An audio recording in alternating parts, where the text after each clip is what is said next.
Have you hugged your ganja bush today? Do you smoke your herb daily? This was going out to our meditators. Dr. Herb! All right, guys, I'm here with a special guest. I'm here with Brett from Heart and Soil. Welcome back to Reefer, the podcast, where we reference cannabis and cannabis usage and proper ways to consume it. So, thanks for coming on, Brett. Thank you. Thanks for having me. And really, I didn't have to go anywhere. You bring the studio wherever you go, so that's awesome. Yeah, I try to make it easy and as comfortable as possible and just have a conversation like we're just hanging out. Yeah, and it was about time you come and check out the garden. We'll do that after this and just have you out here. We've hooked up at a lot of different events and gotten to know each other, so it's cool to.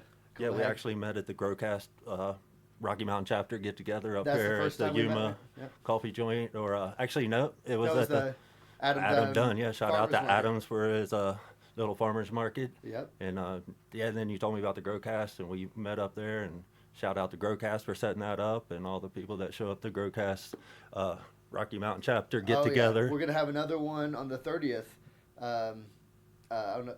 Yeah. It's what 6 to 9 p.m. Yeah, I 6 think. to 9 p.m. at the Yuma at the coffee joint. Yep, with Taking Tops Cannabis. Taking Tops. I'm pretty sure Matt from Brainstrap and Area from 420 will be there. Exactly. Farmer John will be there. Some of the Eternal Equinox. Yeah. Eternal Equinox will be there. Yeah, there'll be a bunch of people there. So come if you're in the area in Denver. Yeah, it's definitely a place to come up and meet up some new breeders, or if you have any questions, or find out if you want to find out what Growcast is about. I'm sure he would love to spit it out and let you know what's happening. It's a great little forum where you can learn a lot of grow tips on Discord, correct? Yeah, and that's where I Jordan and Growcast and the Growcast family has been really great to me, and I started my Discord because of Jordan's encouragement, and it's really been he brought me onto the podcast and the whole community. I met you, we met Taking Tops I think through there, but basically it's a real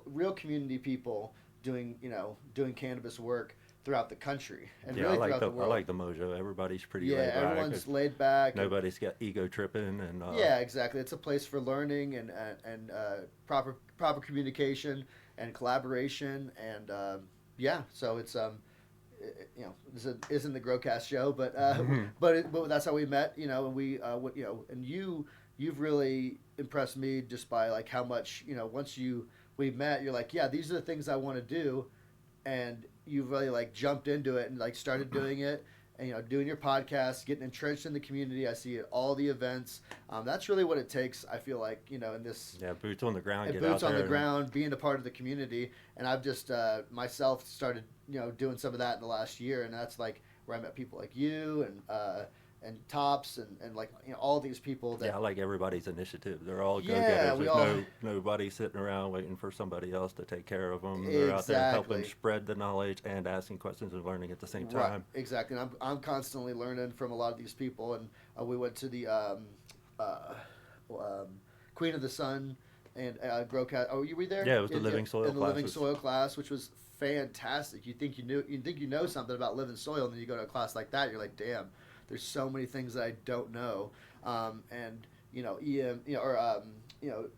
IMO, IMO 1, 2, 3, all these different, ferments, that people like Miles are doing. Mm-hmm. They're, it's a lot of things that you thought you knew about, but really, when you put it into practice, there's so many different applications and so many things to learn. It's just infinite, and you never stop learning something new every day. You can't meet enough new people, and even though you think I know enough, I got enough knowledge, there's always more that you can add to your repertoire. With more research, there's always something and coming out every day. Exactly. It's like, oh my gosh, I didn't know and that. Now that we can actually do a lot of these things, you do more research. They're finding out more things that they didn't know before. And one thing that drew me to you also was you have one of the most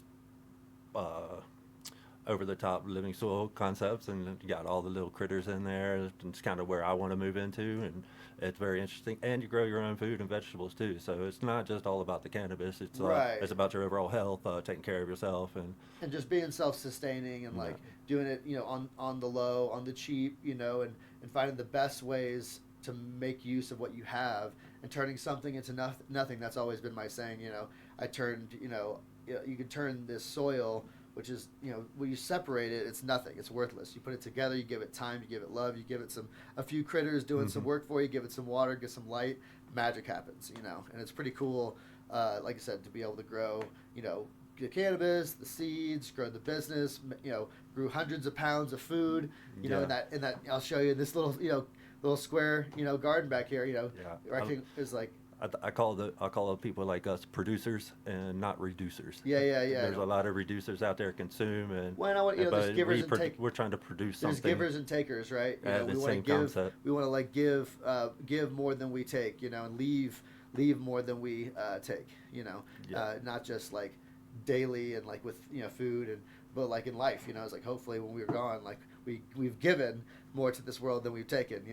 I think that's why we've vibed, and like why people at the Growcast community and people will link up. We just catch vibes because we want to do what we love for a living, but also give back to this community that's given us so much. So. That's my goal, is to educate, especially if you're on the East Coast. We're pretty I don't know, we're oblivious to what's going on out of this state because we've been around cannabis and it's been legal so long here that it's normal. It's like nothing to us, but we go back east where people are living in a place where it's still illegal. They're on a hush, and they're like still asking questions they don't know because people are still intimidated to talk about it even. Right. If I talk about it, that my job might hear, then I might get a random piss test, then I might lose my job. Yeah, exactly. Yeah, and there's even people don't want to like posts or follow different things, or Discord is a place where you can really tap into the community and kind of have a little bit of anonymity. Yeah, but it's not to the public. It's not so public, and you can put your whatever name you want in there and stuff like that, which is like kind of like a new thing for me. But yeah, you're right. Like there's a lot of people out there that you're scared to ask questions, and they're scared to post pictures or do anything like that. And even if they've been consuming for 20 years, there's so much technology, so many new extracts coming out every day that they can't keep up. It's hard for us to keep up when we're right in the mix of it. Right. Yeah.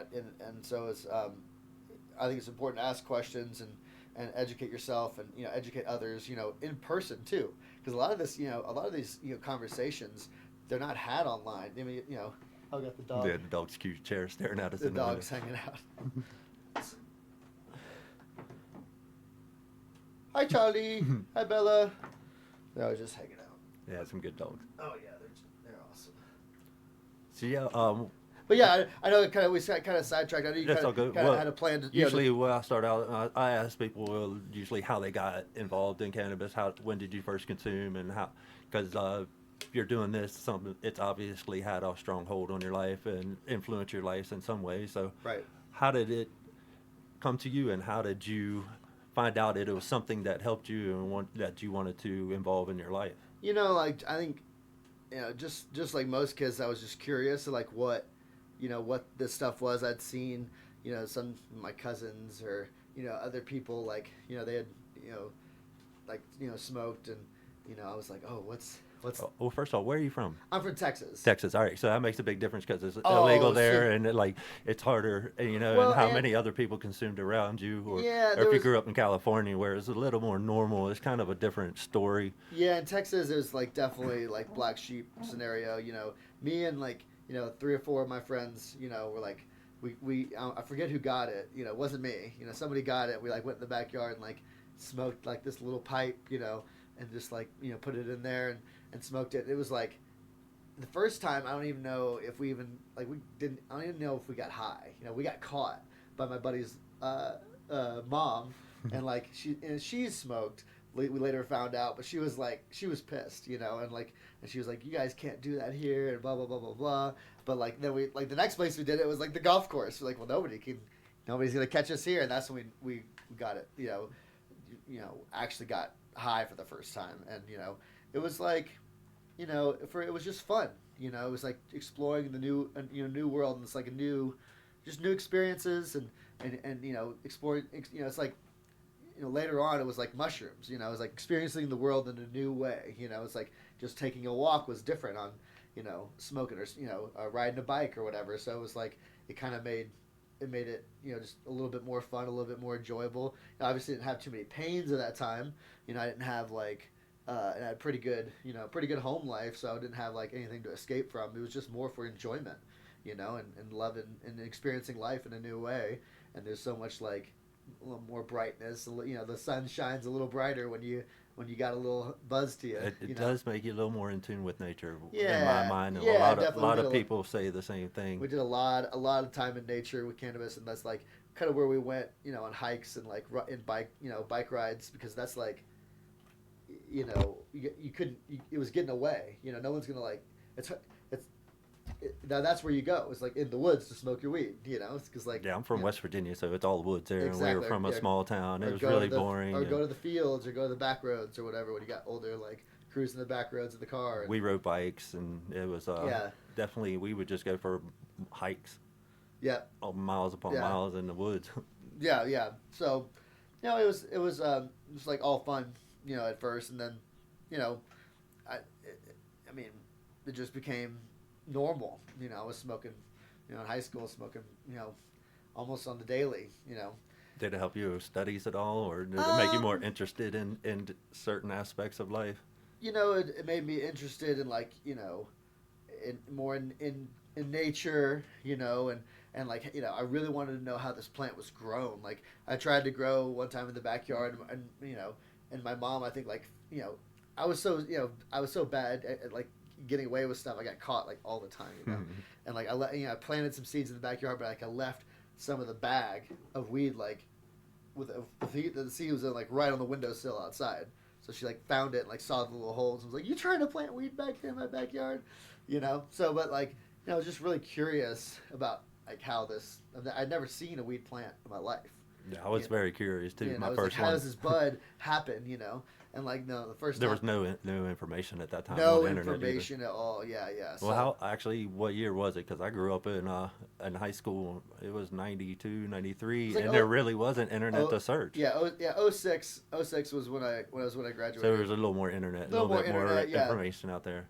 If you wanted to, but like, you can also search your browser history too. It's like if you're searching cannabis, and they still can, if you're searching whatever, they can find out what you've been searching. So like, I didn't search cannabis stuff online. Like, I was too scared. It was like whatever information was out there, it was like from the guy I bought it from, or like that was about it. So around that time, I actually wasn't even in the country at that time. I was living in Spain, and I was smoking hash the whole time because I really didn't have access to cannabis. Yeah, there's like no hash here. I never even.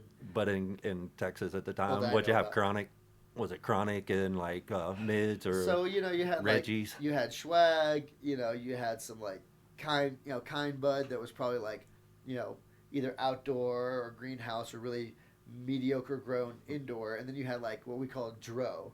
It was like hydro. Like hydro was like the best, out there. That was like it was like the frostiest, the best.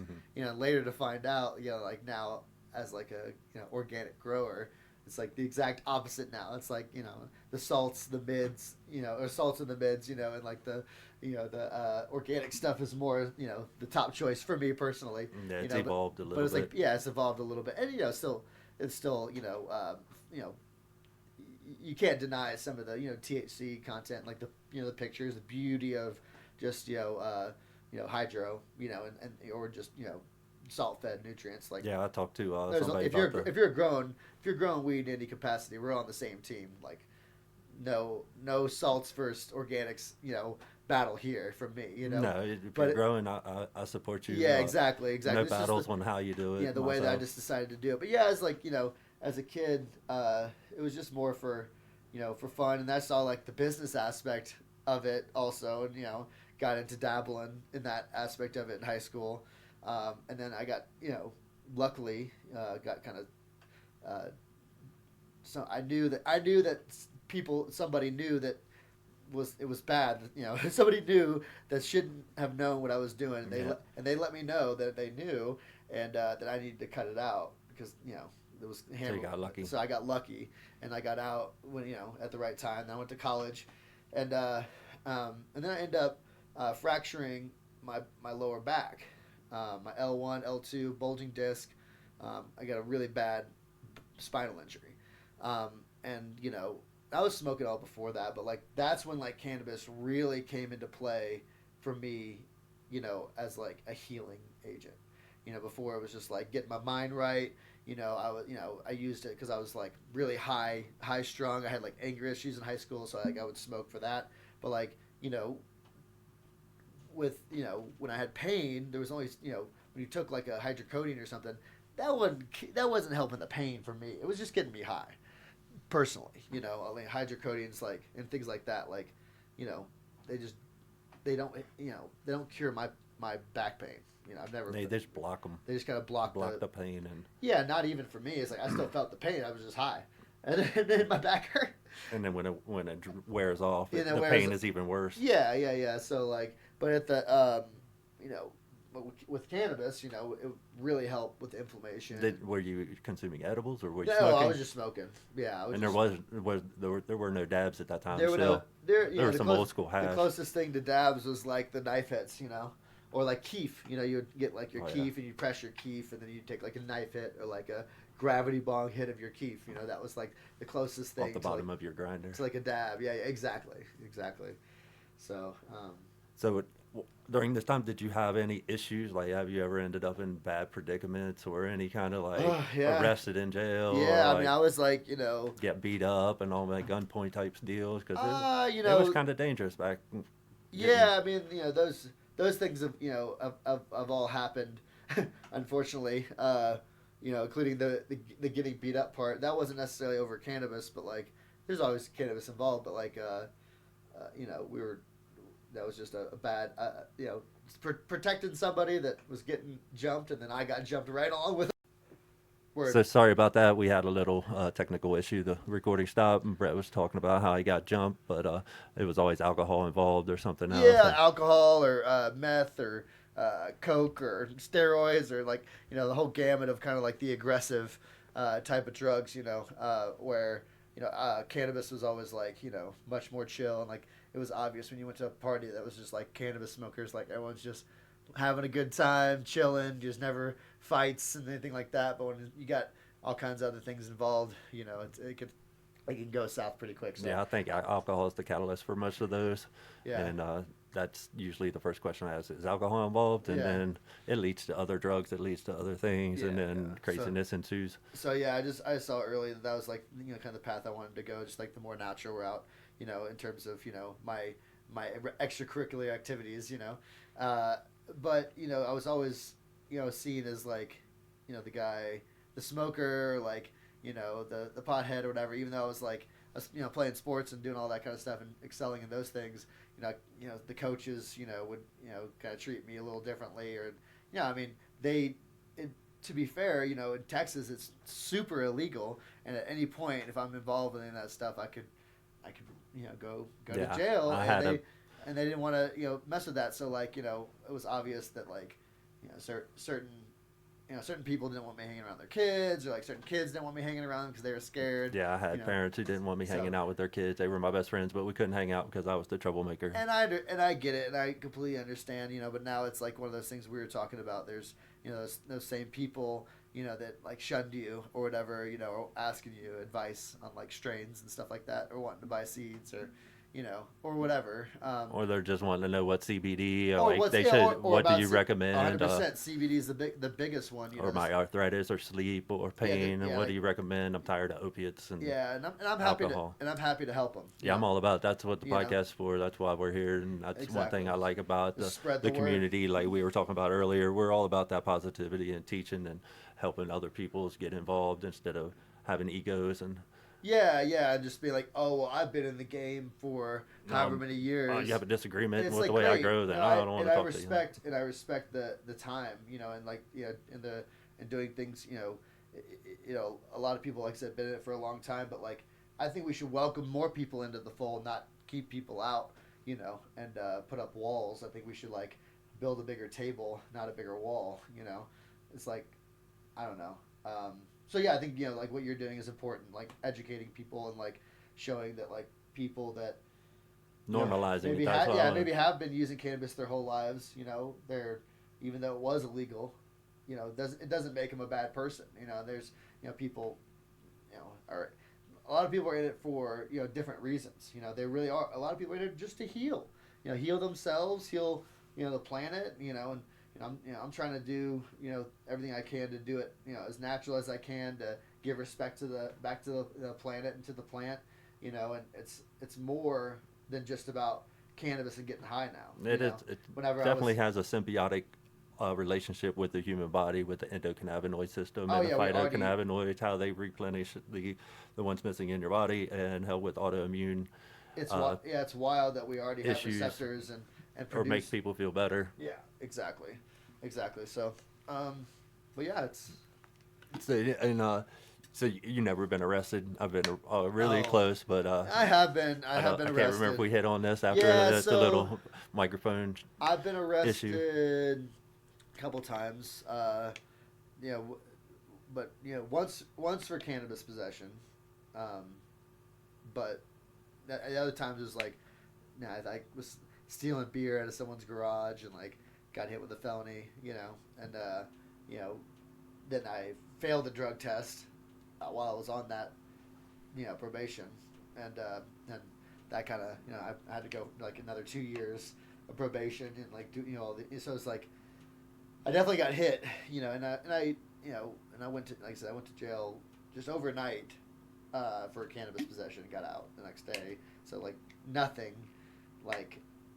Yeah, where I was from, West Virginia, it's a slap on the wrist for like under a half an ounce. I got lucky that it was. I only got caught for possession, and I wasn't involved in some of the other bigger things that happened to people, unfortunately. So we also discussed the edibles, how you were hypersensitive to edibles, and to me, I eat a large quantity of edibles. Sometimes they give me energy, but you avoid the edibles. I avoid the edibles, and some people swear by them. I used to know people that would like eat edibles for breakfast, literally, and like go to work and like do great. Not me. But you do like the tinctures, though, right? I prefer the tinctures over the edibles because they they don't get down to the stomach and you actually absorb them. Whereas like the edibles are kind of like it's fun because it's like candy or like whatever, and like all of a sudden you're high. But for me, like when I'm eating either the tincture or the edible, like during the day, I just get like really like super tired or lethargic. Excuse me. And it doesn't make for a productive day for me typically. Same with like a lot of different flower, unless it's a sativa. But with dabs, I feel like even like if it's slightly an indica, and I try to go with sativa dominant or hybrids or whatever. But even if it's like slightly indica, like I feel like I can take a dab and just get to work and do everything. Yeah, I was talking earlier and about rolling a joint. It's like a little ritual. It takes a little time to prep it up, so it's not the most efficient thing. Then the first thing in the morning when you got to get out the door. Exactly. Yeah. Well, and to be fair, my office is like right over there. It's not too far away. But I do have other things I have to do. I do most of the picking up, dropping off of the kids and like meals and stuff like that. So I'm running around doing all kinds of stuff, during the day. So I get a lot of my work done the first like 2 to 3 hours of the day between like 5 and 8 a.m. or something. Yeah, I do too. The gardeners usually get up early, and I'm up at 5 o'clock. And knock it usually out. By 12, I'm done. I'm ready to take a little nap. And exactly, I'm ready for get up and do the same thing in the evening. Yeah, sometimes I will if I can squeeze in a nap. I'll get an hour or two nap in and rock it. I lived in Spain where we take part of the siesta. It's a daily thing, so I'm used to it. Get up, do a bunch of stuff, take a little nap, get up, repeat the process. Yep, that's awesome. But yeah, it's about time to take a little break here, and then we're going to come back and talk about some other things about pheno hunting, what we look for in our strains, what we look for in a breeding male, and a couple of other things. And we'll be right back. Sounds good. Would you like to grow your own cannabis at home? Are you able to now because it's legal in your state? Are you intimidated by the prices of seeds and worry if you can't even get the seeds to germinate? Are you worried it may be a waste of money and time to even try? This is how I felt when I first started growing for myself. Hundreds of dollars were spent and wasted because of my inexperience. Some of them got overwatered. Some of them were burnt by hot soil. Some didn't have the right environment and conditions to survive. If this is the case, and you are hesitating to purchase seeds, for a limited time, Little Farmer is offering 50 random seeds from his personal collection for only $50. That is 50 seeds for only $1 each. Normal prices for seeds start around $10, and some people charge even more than that. This is a great way to get a lot of seeds without having to spend a lot of money. This is a great chance for all those who are intimidated by the prices and don't have to worry about failing on their first attempt for germination. This is also a great opportunity to see what goes well in your environment. As we all know, some strains will grow better in different regions due to the climate, and you will be able to see what thrives in your area with the variety that you will receive. These packs are good for experienced growers as well, as I have received nothing but great feedback thus far. Some strains included consist of Blue Dream, Gelato, Gelato Cake, Vanilla Haze, Head Smack, Green Crack, Purple Headband, Granddaddy Perps, Han Solo Burger, Tangy, GG4, Dynachem, Night Nurse, Golden Goat, Cookies, GMO, and many more. To get your hands on these packs, you will need to head over to Little Farmer website at www.littlefarmer.com. That is LILPHARMER.com, and put in an order. While there, you can browse other items available, including the Tree Lock box, to carry around all your consumption needs around in one handy lockable box. Included in the box is a pipe, a grinder, a container for your herb, a lighter, and 2 handy tools to help you prepare your herbs and your hash. My favorite thing about the box is the tray that you can use to break up your herb while preparing it for consumption. It is hard to spill and easy to clean up. I don't travel anywhere without mine. Finally, if you need any consulting for your home growing needs, please contact Little Farmer from his website's Contact Us page by leaving a message. We can help you with your lighting, growing mediums, and other growing questions, because I not only sell seeds, but I help you grow them too. Make sure to take advantage of these seed prices while they last, because they won't last long. And now, back to the show. All right, guys, we're back from a little break there, and we had to smoke a little blunt and get our head straight. So we're going to come back and we're going to talk about pheno hunting and what we look for in our breeding and what we breed for and what we look for in a male, and then talk about some of the seeds we have available online. So what are you doing right now? You are going through a pheno hunt. So we went through a big pheno hunt, the skunk hunt, over the last, so it seems like a year and a half, but at least, a year. We started popping seeds a while back. And we found 12, different phenos of through 70 different, we started out with about 70 different strains and narrowed it down to about 12 different, phenotypes. And how many seeds did you pop altogether? A couple hundred? Oh, yeah. Yeah. So you popped a couple hundred and you narrowed it down to 12. Narrowed it down to 12, exactly. And, there's a bunch of different skunks in there. I wouldn't say, RKS, roadkill skunk, that's what we were searching for. And we didn't find that exact terpene profile. But in the hunt, we found a lot of winners and a lot of raunchy stuff, trash can juices, and real, strain called Bigfoot's Dick. If you guys have been following along at all, you've seen that one in the Intergalactic Encounter. It's been selling out. I'm not selling out, but it's been selling very quickly. And just some really raunchy strains. What are some other ones?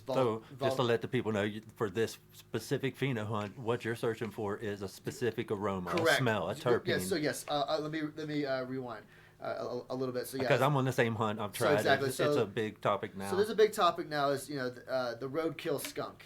Is it alive? I mean, is it still around? Is it still to be found?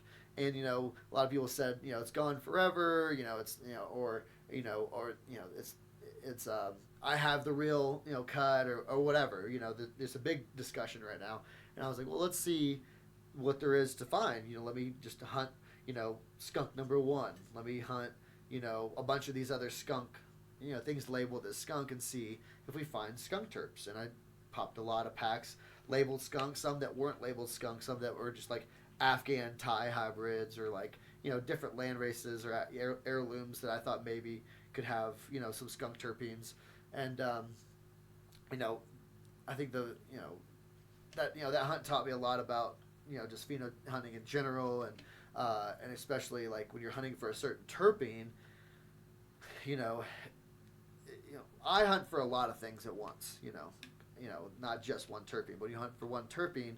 If you're just hunting for the terpene, you really are just doing that. You got to put a lot of other things kind of like out of your scope, and you got to really dial in on just the terpenes. Well, if you do that, there's going to be chinks in the armor along the way. And I think, we were talking about this before when we weren't recording. It's like the true skunk hunt. When you hunt through some of that really skunky stuff, you find herms.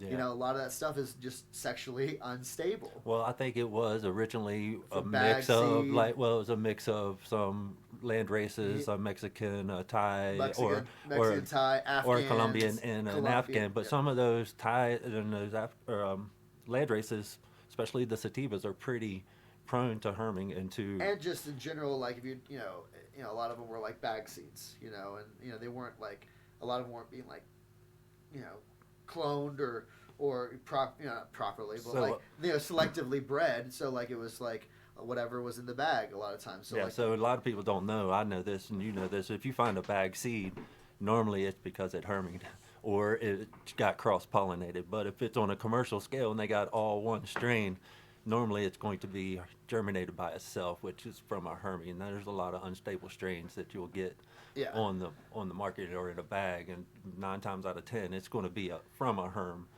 and those are going to be susceptible to being hermes too, because it's a trait that passes down. Exactly. So in that skunk hunt, that was a big barrier we had to kind of weed our way through, select, obviously kill anything that showed sexual instability. And we wanted to do a breeding project with the vaulted skunk, but the male ended up shooting pistols. Like it was shooting it was fully nutted up, ready to pop, and then it popped pollen, and along with the pollen sac opening, pistols started coming out.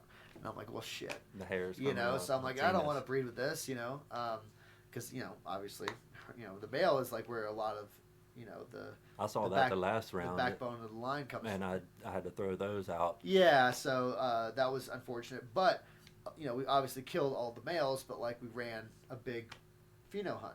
And, that was, so that was... So there's other things involved, too, like the structure. You don't want a plant that has no branching and barely any root stalk and the stem's small, but it smells great. Yeah. I mean... Correct. And that's where, a lot of, it's not really something, if you're going to be for breeding, you're not going to want to do that, because those root zones, if they don't grow, cloning is not going to be good. The ones that we selected, have the raunchiest terps in the mix that were stable and checked a lot of boxes, if not all the boxes for us. And some of the things that we kept weren't necessarily skunky, like the Raymond Skunk 91 Cincy skunk. If you've smelled that before, if anybody's, had any of that, it's not skunky, but it's awesome weed. It's just super chunky, purple, a lot of, there's 2 different phenos, but one of them's grapey, lavender, one's more kush and diesel fuel, ish, but more on the sweet, with sweeter profiles. So checks a lot of boxes, veges well, grows well, finishes early, chunky, frosty, tasty, effective, very potent weed. It's great.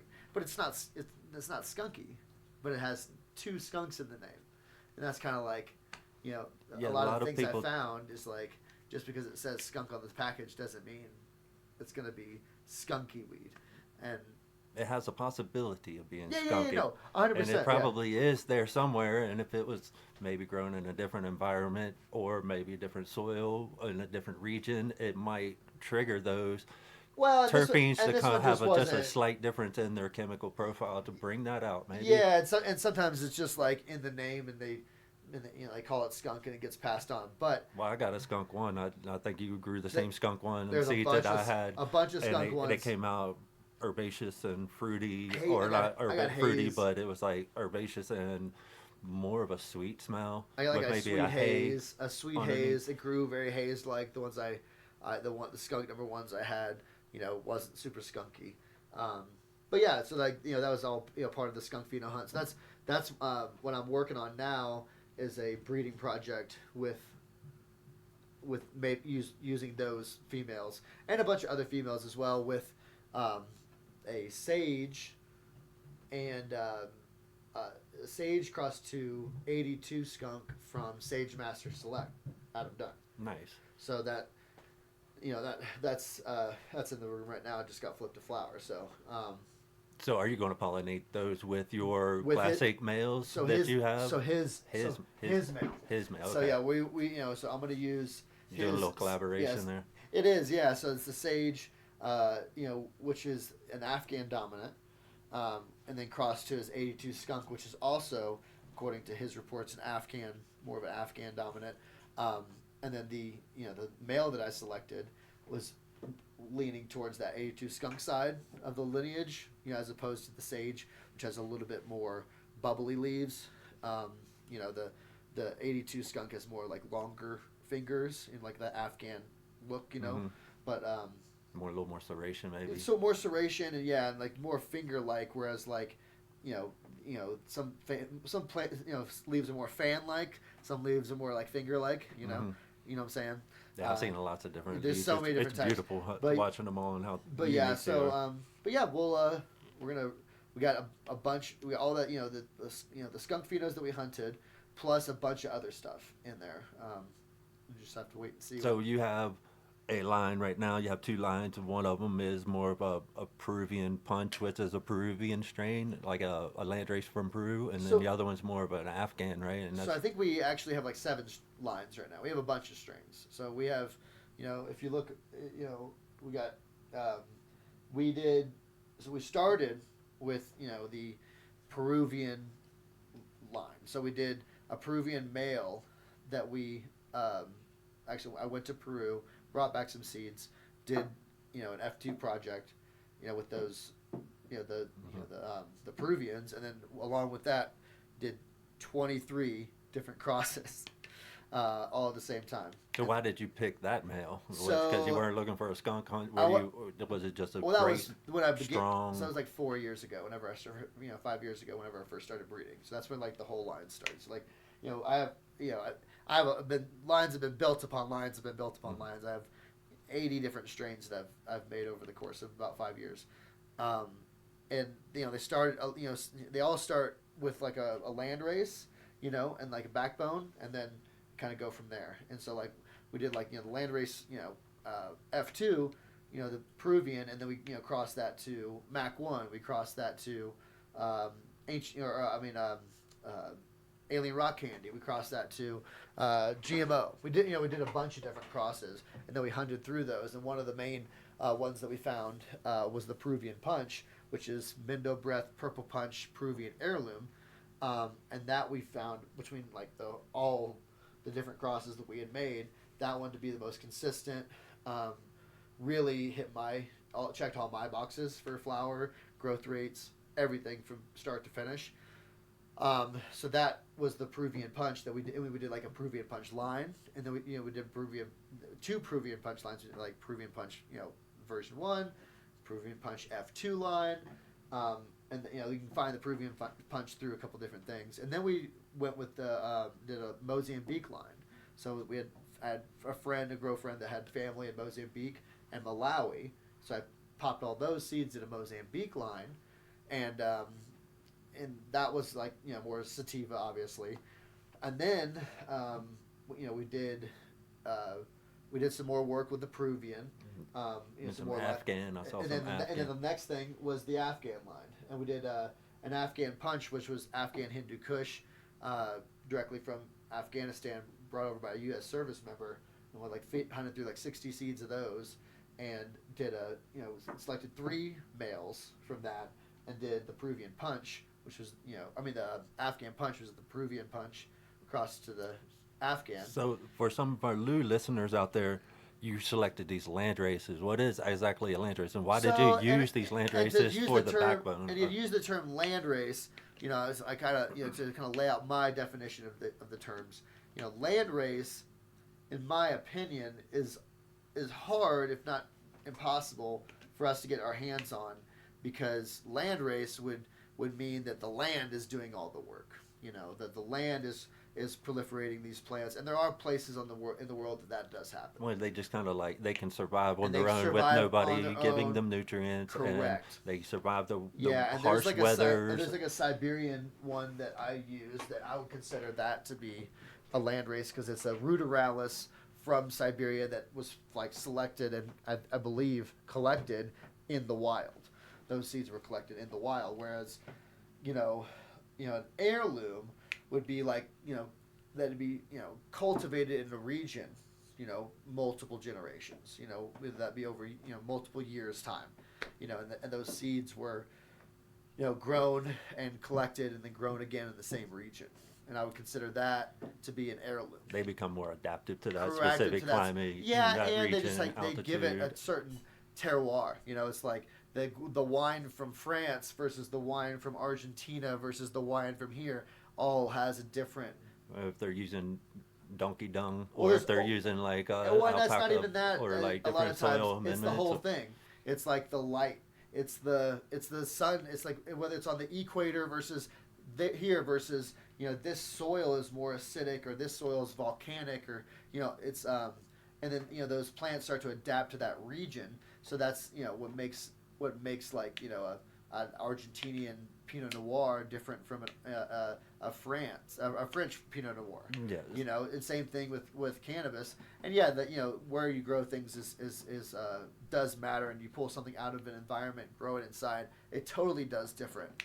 But what I would consider an heirloom would be landrace is like for me there's a lot of different definitions. Some people say there's none left. None left, or it's really like it's ditchweed pretty much because it's growing out. It's been growing out for generations. It's not selecting for THC or anything. It's just selecting for like the survival rate. Yeah. So where I lived, we had farmers along the river, and during World War II, they were told to grow hemp for the war, or is it World War One? I'm not sure. And for parachutes, rope, save the America with hemp, you know. And so after the war, they cut those farmers off from that, but some of the seeds got into the river, and they would go down the river and turned into riverweed. So they got this called Romney Red, but basically CBD. But it's survived since World War One and World War II, and they still have to go down the river and eradicate it. Oh, wow. And to me, that would be very close to a landrace. Yeah, I would agree. I would agree with that. But it's very CBD oriented. People would grab some and take it down to the city and sell it and get out of town. Well, they wouldn't be able to sell it to people they knew because they get a bad rep, but they could go down to the city and sell it and I got bowled out town in one-time deal. And like the hemp. It looked good. And people probably do that with hemp flower all the time still. But it probably does have some kind of medical. Oh, I'm sure. Yeah, it's the thing people wanted. If it's tinctures with CBD or something, but it might not get you high. Exactly. But it's still there, and they still have to go through and eradicate it every year. So it's possible that could be classified as a landrace if it survives. Yeah. So everyone's got their own definitions, but I would consider a lot of things I do, to be like heirloom from heirloom genetics, and I don't even want to get into the because some people get really offended if you're saying, oh, you got landrace. It's like, well, here's my definition. Yeah, everyone's got their own thing, but yeah. So then I did the Afghan. After I did the Afghan punchline, I did another Afghan Hindu Kush F2 line, and that's where I did the 3 versions of the F2, and then the 4 or 5 versions of the BXs. And most of those were for trichome production, heavy bud production, bud structure, production, resiliency. Exactly. So so I wanted them to be resistant to pests and pathogens. I wanted to grow short, stacked, heavy flower production, heavy THC production, terpenes. See, I breed for terpenes there's first, but that's the hardest thing to breed for because you got to wait till the end because once you harvest it, it changes, and then once it cures, it changes. Oh yeah. And to see if it remains all the way through the curing process, man, it takes a long time to get through that. It might be 3 months, 4 months after you harvest. Right. And then you got to keep that there. And then that whole you got to keep the phenos around that you cut. Making sure you're cataloging properly and keeping records and making sure that like you label things properly and labeling's huge. If you unlabel something or something gets labeled wrong, you got to start over half the time. That's where pheno hunting gets. That's why you see so many question marks. I think it could be this in some lineages of some strains because they're not sure what it was labeled or. Yeah, exactly. It got cross-pollinated by something they just don't know by accident from a herm probably. Right. But pollen is pretty easy to stick to your clothes. So if you get some in your clothes and you're walking around your flower room, it will stick to your flower plants and. Oh yeah. And well, cross-pollinate them. I just want to let everybody know. Thanks for joining. Thanks for just hanging out with us. And sorry if you couldn't hear too well, but we're my phone's just about dying. And you can listen to all these different chats plus more with Refer the Reefer on Instagram, and then or you can also just search Refer the Reefer on any major podcast platforms. He's on all of them, so check it out. He did what? Who have you done so far? Matt Brainstrap from Brainstrap Genetics. Then I hit up Chris Bratton from Warrior Farms, and we got Rashawn Thomas from Grozilla 5280 Farms down in 420 area. Shout out Grozilla 420. And then one more I'm forgetting, and I just uploaded Whitney Justice and a couple breeders from Beyond Hype and BK Roller from the Dark Horse Genetics. And the other one there is Mark Disney from Roken vape cartridges and vape pens. Yeah, batteries. They can supply you with all your vaping needs and some really nice portable electric dabbers, which I consume with myself on the go. Oh, nice. Well, cool. Yeah, thanks for popping in. And, thanks for the support. Yeah, share, subscribe, guys. Thanks. Yeah, exactly. So, follow them, check out these podcasts, and thanks for checking. Thanks for hanging with us this morning, and we'll chat more soon. Peace. Do you have a business with a product or service that you would like to advertise? Now you are able to here on Reefer, the podcast. These ad slots will be limited to products that we endorse here on Reefer, the Reefer, and would be a great opportunity for exposure at a cheaper rate due to the fact the podcast is still new. So in the future, when new listeners tune in, they will hear about your products and service, and they will be assured that it is a good product that we endorse here on Reefer the Reefer and use it ourselves. Contact Little Farmer on his website or send an email to littlefarmer@outlook.com for more information. And now back to our show. All right. So yeah, we are streaming live on Instagram there as we're doing this podcast today, guys. So it is knocking out two birds with one stone here. Yeah. Sorry to totally hijack, but we had 40 plus people following the last one. Yeah, that's awesome. In the middle of the day, 100 people already liked the last post that we made. Sweet. Oh.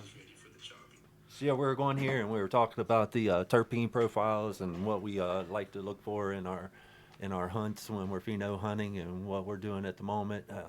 I am doing a little CBD 5-to-1 ratio hunt and has a little Siberian Russian landracer. Yeah, it's IBL version of that mixed with Sour Tsunami, Canatonic, and Harlequin. It's like a 3-way mix of all of those, and it comes out to like a 5-to-1, maybe I think 25 and 5 CBD dominant. Nice.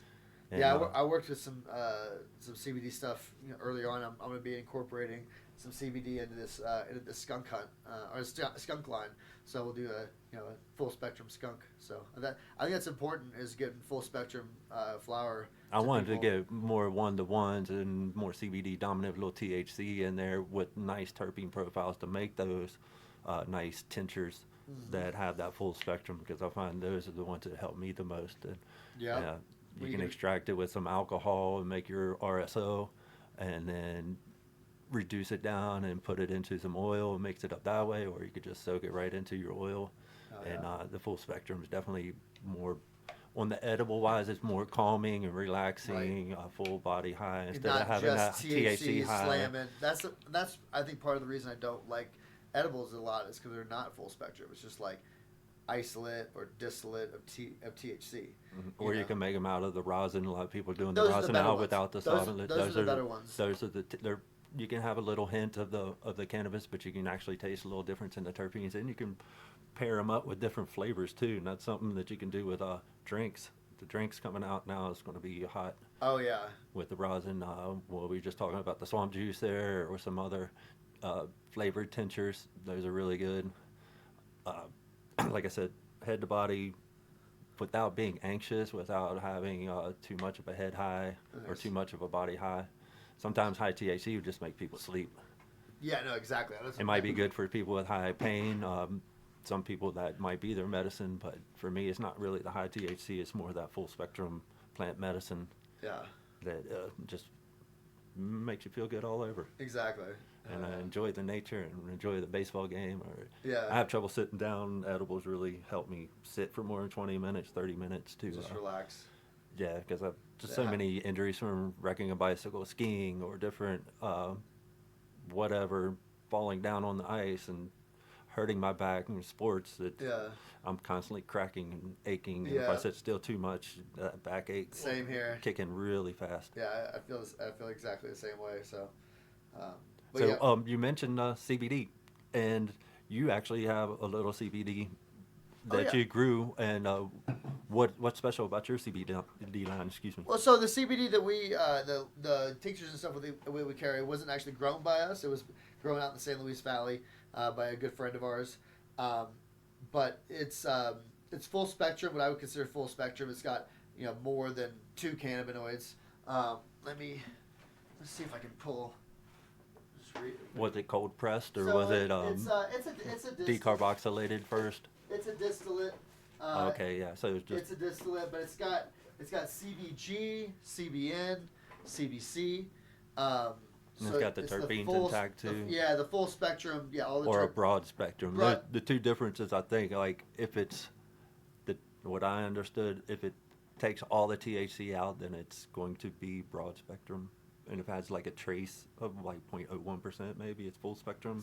So it takes something else is taken out of there. They did. It's like a terpene or something. It's down to 0.3, 0.3%. 0.03%, I think. Yeah. Is the threshold. Yeah, for hemp. 0.3%. So they diluted it down to that to make it legal. But so it's full spectrum distillate. But I don't think that this batch was remediated or anything like that. So I think they pulled it, within compliance time.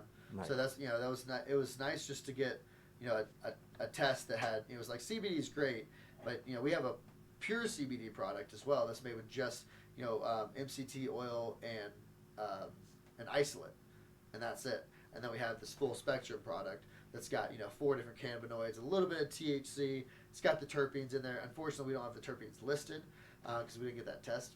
Yeah. We just got the compliance test and the cannabinoid test. But yeah, it helps a lot of people. We have a pet version of the pure CBD, and the only difference is it's got different dosing. On there. A little lighter for the. Well, it's the same exact strength. It just tells you what dose to go with for your pet versus with your human. Is it tincture too, or is it like a biscuit? Nope, it's pure. There's no additives, nothing, no flavorings, none of that. So one thing with Chris Bratton, when I had his interview, he had actually got fired from his job for taking CBD because it it was 0.03. There was some trace in there, and he was a truck driver, and there was no tolerance, for. Oh wow! So he was taking CBD for pain, and then he got booted because of that. He got tested, or just? Yeah, they tested him, and he came up positive. Oh, so wow. that's when he moved down to Colorado.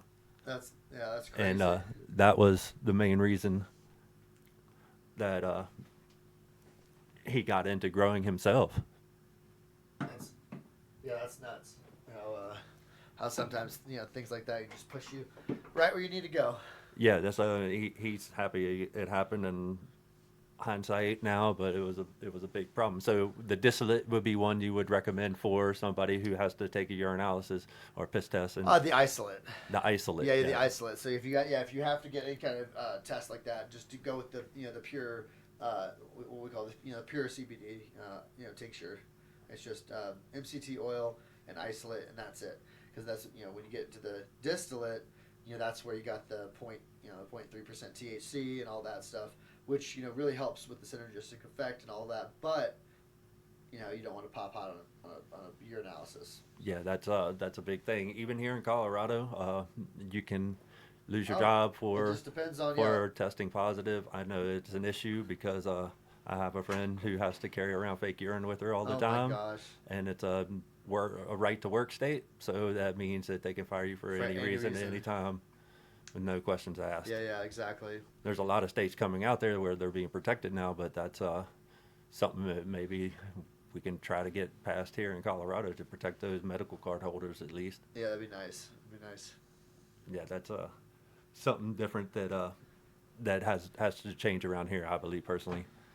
But when it's becoming legal in other places, that's something that people can look out for before they make the law and put this into the statute. Write it in when they're doing the first initial laws, and have to do rewrites and stuff like that, and amendments, and and things like that take forever to get approved. And if you can just get it right the first time, which is very rare, it helps to have some knowledge of states that are going through it.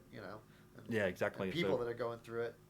Hopefully they listen when they do that. So they pay attention instead of just sitting back and waiting for the things to change. Oh, it's happening, but it'll happen in a way you don't really want, and then you'll be upset around it. Correct. About it. Yeah, it's like the legalization is great in theory, but it's not always great in practice. And just because it's legal doesn't mean it's the way it should be. So hopefully, hopefully our politicians listen to the people when they speak. Yeah, most definitely. And I think things are changing, and that's going to be the future here, because what they just said, he asked the drug czar or the Attorney General that has to change it and look into the reclassification, rescheduling. Yeah, and I'm not even sure. So I'm just blessed to be in a place where it's legal, and for better or for worse, I've been doing it for a long time, and it's been it's all been for the better on this end, but when I was back in Texas, it was a little bit more frowned upon. Yeah, it's a lot easier living life here. Exactly. And we're kind of spoiled. We are. So that's why we're trying to get the word out there to these people that don't know.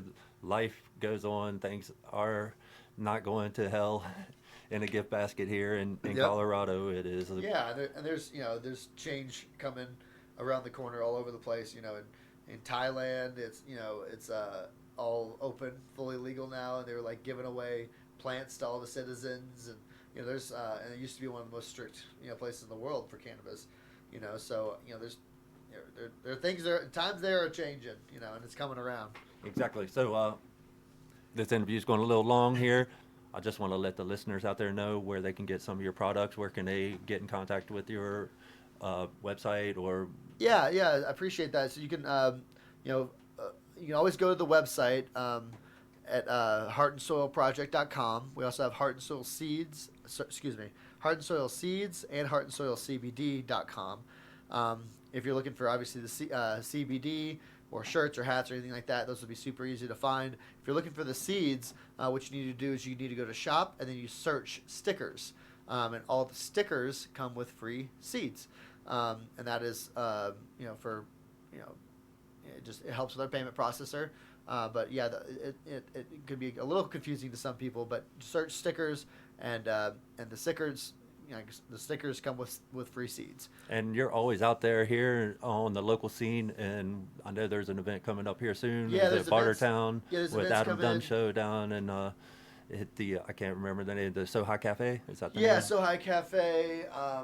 And you can find all this information. You can follow us on Instagram at Heart and Soil Project, at Heart and Soil Seeds, or at Heart and Soil CBD.